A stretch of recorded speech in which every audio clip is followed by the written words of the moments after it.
próxima oradora é um dos alicerces da nossa felicidade pelas histórias que já contou sobre nós. Ela constrói as notícias do nosso dia-a-dia e, juntamente connosco, irá despertar os horizontes do jornalismo. Diana. É Diana. É Diana agora. Pronto. Deixa-me perguntar. É a Diana. É a Diana. Ela faz parte da nossa história. Entretanto chegou a Catarina, vamos ser sinceros, chegou a Catarina e nós tínhamos passado a Diana para a frente. E depois será a Catarina. Vamos continuar. Calma. E a Viana não concorda com esta alteração. Pronto, Viana, deixa lá. Ela chegou atrasada, é verdade. Não mordas.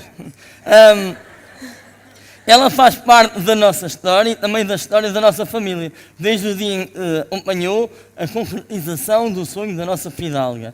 E acreditem, depois desse dia, foi há 3 anos, nunca mais nos largou, é chata todos os dias.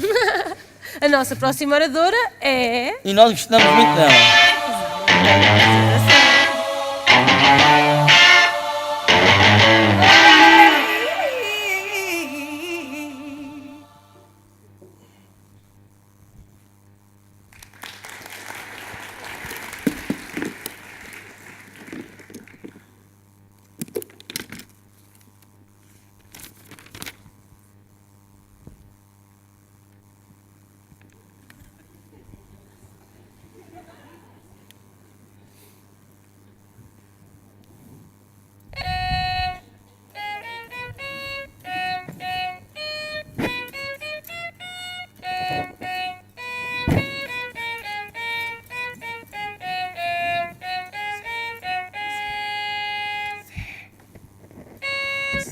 Deixa fazer, caramba.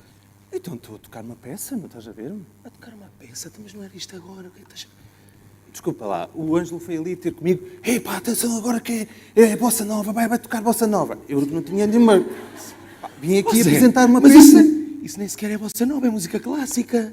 Oh, pá, foi o que apareceu, a peça só toca. Então, mas qual bossa nova? Não é bossa nova, é bolsa nova. Está bem, ele chegou ali e disse assim, oh, é bossa nova, é bossa nova. Zé, bossa nova é outro estilo musical. Okay. Bossa nova é uma miúda com estilo, que é ligeiramente diferente. Ah, bossa nova. Ah, Zé, arruma isso. Diana, bossa nova. Obrigada. Não, foi maravilhoso. Obrigada lá, boa tarde a todos. Um bocadinho intimidante aqui, tanta gente, e mais não consigo ver nada. É possível pôr um bocadinho de luz aqui para o público, para eu ver melhor as pessoas? Assim está muito melhor.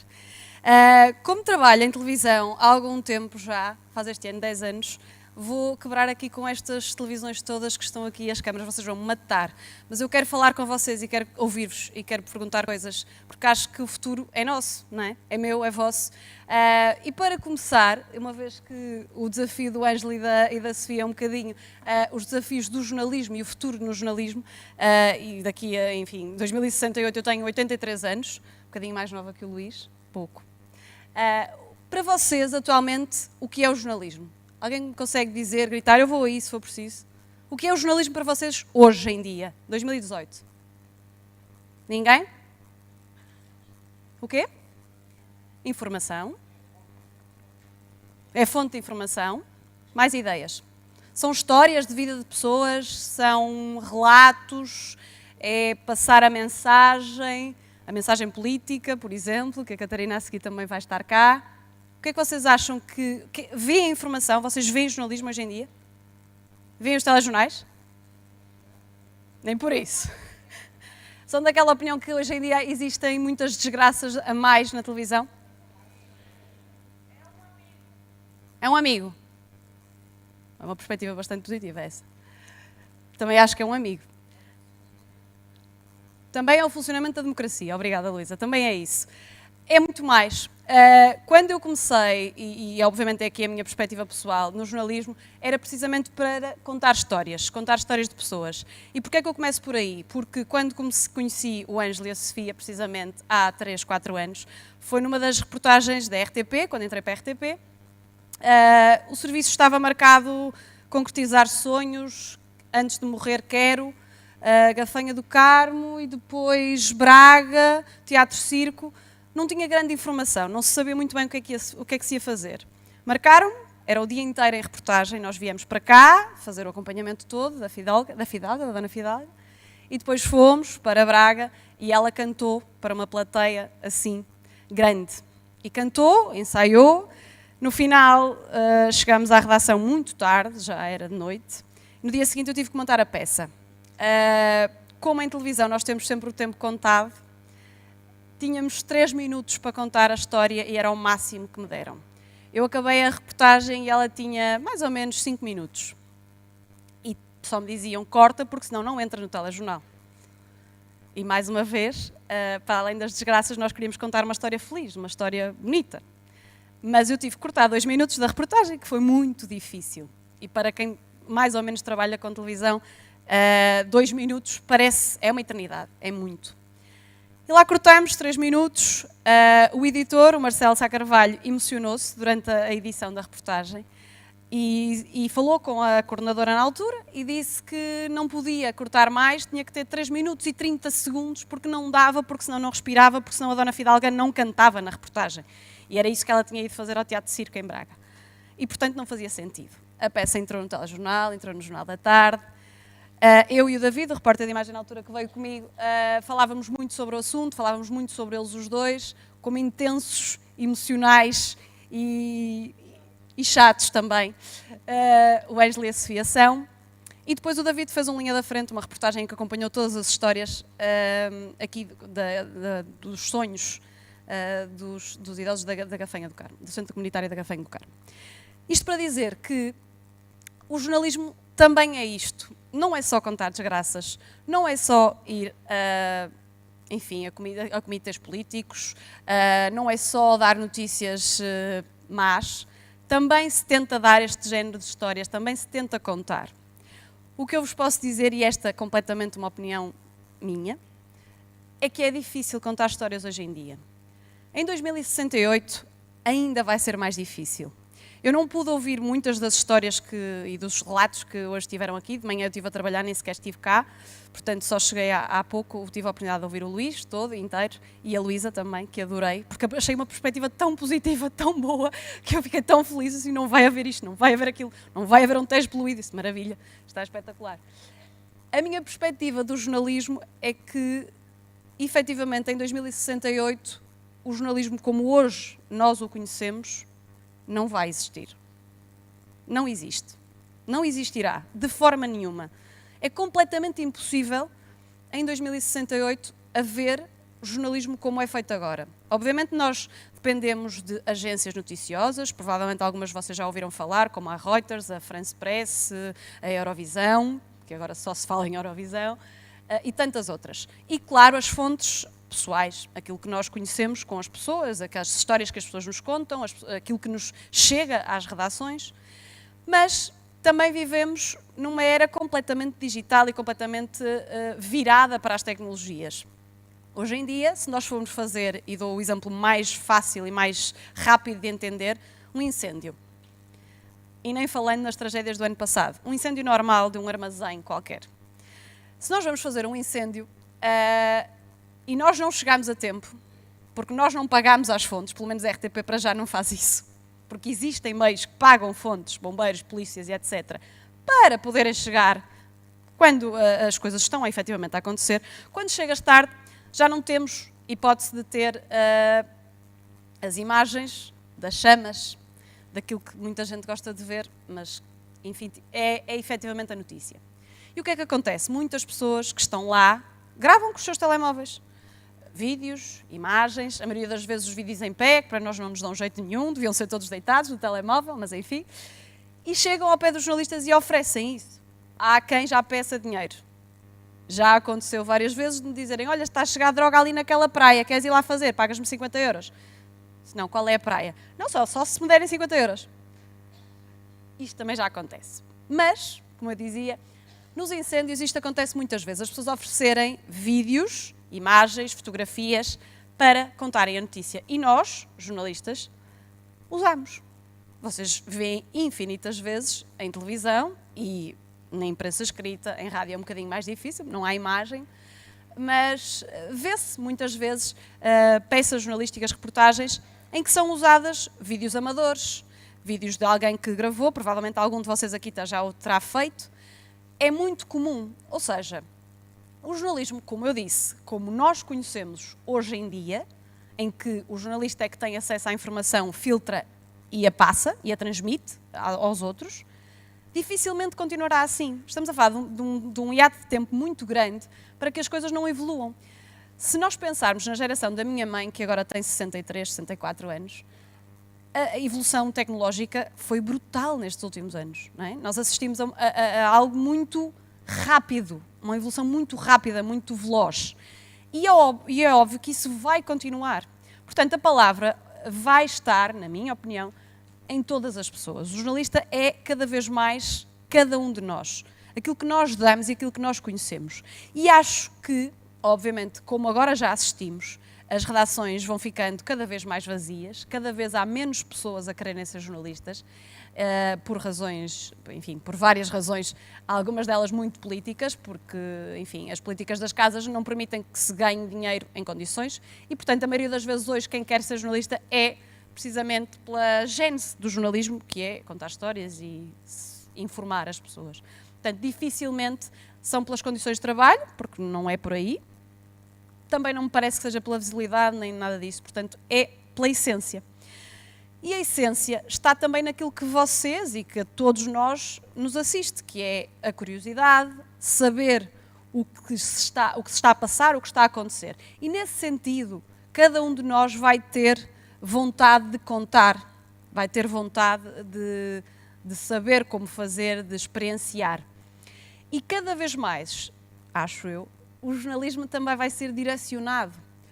Ou seja, nós hoje em dia, eu há pouco perguntei quantas pessoas é que viam telejornais, não houve muitas pessoas a responderem. Provavelmente porque têm Netflix em casa, e, quer dizer, à hora do telejornal estão a ver a Casa de Papel. E, portanto, há coisas mais interessantes na vida. E não há propriamente paciência para ver notícias, até porque vocês vão saber, porque elas vão acabar por aparecer no vosso feed do Facebook ou no Instagram. Até porque hoje em dia quase todos os jornais online têm redes sociais. Logo, leva-nos àquela questão que é: porquê é que eu vou ver jornalismo? O que é que eu quero no jornalismo? Cada vez mais vai ser direcionado nesse sentido. Se eu procuro, vamos supor aqui a vereadora que eu conheci ontem à noite, se a vereadora gostar de educação, ou de alimentação, ou de chefes, vai procurar um jornalismo mais direcionado para isso. Como fazer determinadas receitas, entrevistas ao Avilés, que na altura também já terá morrido, ou outras pessoas. E, portanto, será essa a vontade de cada um. E da nossa parte, da parte dos jornalistas, só sobrevive quem efetivamente se direcionar. Mas, mais do que isso, em 2068, eu considero que do jornalismo que vai sobreviver é apenas aquele que souber sobreviver sem um meio para o qual trabalhar. Ou seja, por si próprio, através precisamente das redes sociais, que é um trabalho que hoje em dia, como o Luís dizia muito bem, tem muita coisa negativa, mas tem muito mais positiva do que negativa, e é bom que se perceba isso, mas também focar e não dispersar de alguma forma. E o jornalismo vai ser isso. O jornalista sobrevive de uma forma direcionada, mas por ele. Não precisa da RTP, não precisa da SIC, não precisa do Público, não precisa da TSF.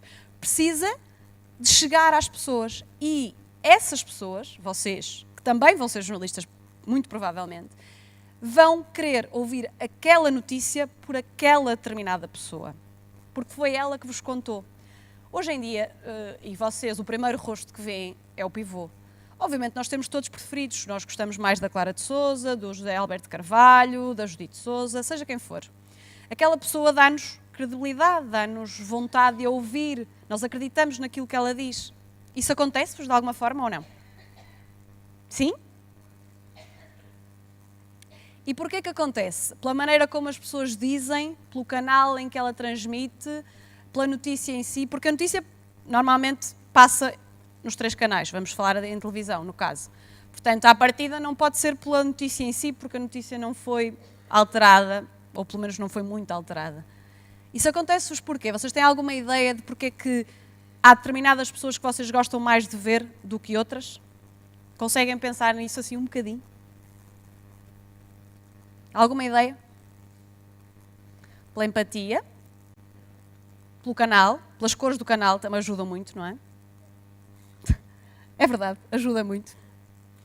A RTP, por exemplo, é muito mais azul, muito mais branca, muito mais cinzenta, a SIC é muito mais vermelha, muito mais forte, e quem percebe destas comunicações de cores, as cores têm, obviamente, empatia, as marcas têm, a Vodafone é vermelha por alguma razão, a nós era Ótimos, era laranja, portanto, as cores quentes e as cores frias passam determinadas mensagens. Mas há mais razões para isso. É a maneira como se posiciona. O que é que pensam? Pensem lá um bocadinho nisso. O que é que vocês acham que vos leva a ver determinado jornal e porquê? Não percebi. A abordagem. O ângulo da notícia. Porquê é que vocês acham, e não, atenção, nada, sou a pessoa mais a favor de que haja imensos meios de comunicação, todos. Porquê é que vocês acham que TVI e CM têm cada vez mais audiência? Porque mostram a desgraça. Quando vocês picam nos canais, não é? Quando fazem zapping, e vamos expor outra vez o exemplo dos incêndios. Quando estamos a ver o incêndio, e façam esse exercício em casa, muitas vezes a RTP, a SIC e a TVI têm diretos de 2 minutos, 3 minutos, não passa muito disso. Se vocês forem ao CM, estão 15 minutos no ar. 15 minutos em que estão, literalmente, o pobre do meu colega a dizer exatamente o mesmo a toda a hora, à volta do repórter de imagem. Portanto, está o repórter aqui, imaginem que vocês são um incêndio. O repórter está aqui e o jornalista está à volta do triângulo a toda a hora a dizer exatamente o mesmo, uma casa que ardeu, ainda não se sabem as causas, em todo momento vamos ter um ponto de situação do bombeiro, e eles vão dizer isto durante 15 minutos. É difícil, é muito difícil aguentar, e por isso é que eu digo que tenho mesmo o maior respeito por todos os meus colegas de todos os canais. Mas não é fácil. Não é fácil estar determinado tempo a dizer exatamente o mesmo tipo de informação. Mas o que é que acontece do outro lado? E porquê é que há audiência? Porque aquilo entra. Porque a mensagem passa. Porque quando nós repetimos várias vezes a mesma coisa, só se formos muito burros é que ela não entra. Nós entendemos. Nós vamos conseguir compreender melhor aquilo que está a acontecer. Mesmo que seja uma desgraça. Aliás, principalmente se for uma desgraça. Porque é que quando nós vamos na estrada e há um acidente do outro lado, está toda a gente parada para ver da faixa contrária? As pessoas têm curiosidade. É inevitável. Não há nada a fazer. O meu tempo já está a acabar. Eu já me vou calar. Mas eu queria que pensassem um bocadinho nisso, que fizessem esse zapping se estiverem em casa, para ver as diferenças dos canais, para perceber porque é que há tanta coisa diferente na maneira como se comunica. E sim, a notícia pode ser exatamente a mesma, mas ser dita de formas diferentes. E da maneira como essa empatia, que alguém falou aqui há pouco, é importante para isso. Em 2068, com 83 anos, eu acho que já nem estou cá, mas era bom que estivesse no centro da comunitária da Gafanha do Carmo, pelo menos era bem tratada, e era divertido, o que é bom. Mas eu acredito nisso, acredito que cada um de nós vai ter o seu papel enquanto jornalistas, vai ser e saber mais aquilo que quer ouvir e ver, vai ser direcionado, vai ter um papel interventivo muito mais do que agora na sociedade, e seja em que área for, seja na ambiental, seja na económica, seja na sociedade em geral. E, portanto, como dizia o Luís também, e muito bem, liguem-se, porque esse é efetivamente o futuro. Seja nas redes sociais, seja naquilo que vos agrada mais, como blogs, etc. O futuro é isso. É mundial, é digital, é internacional, mas acima de tudo é vosso. Obrigada.